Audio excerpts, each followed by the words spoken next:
Immédiatement après le Premier ministre, M. André Malraux prend la parole.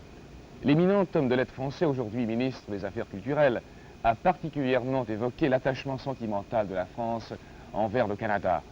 Puis il a tracé un tableau de ce que pouvait être le rôle de notre pays et celui de la France, dans un monde partagé en plusieurs blocs de civilisations différentes.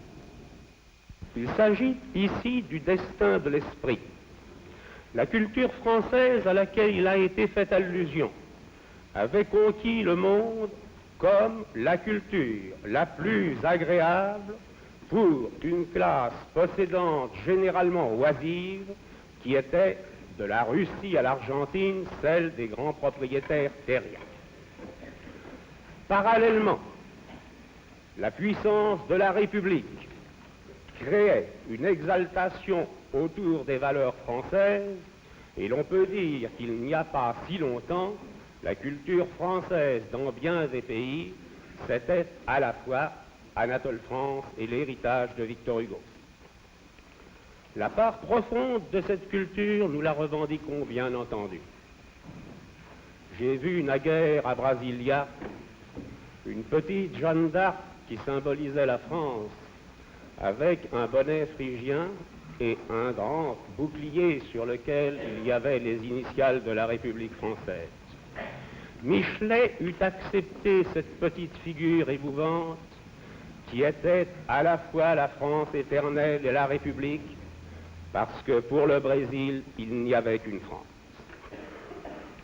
Pourtant, comprenons bien qu'aujourd'hui, ces deux héritages ne sont que des héritages indirects et qu'en face de la pensée russe et de la réalité américaine, ce qui nous incombe est de créer non pas une troisième force qui n'est pas en cause, l'un des plus grands héritages humains n'est pas une troisième force, mais de créer ensemble les valeurs culturelles du monde moderne, les valeurs culturelles non pas du passé, mais du présent dans lequel nous sommes en face des colosses à égalité.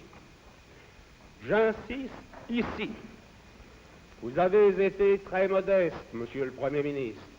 Dans l'ordre de l'esprit, il n'y a pas de nations majeures et de nations mineures. Il n'y a que des nations fraternelles.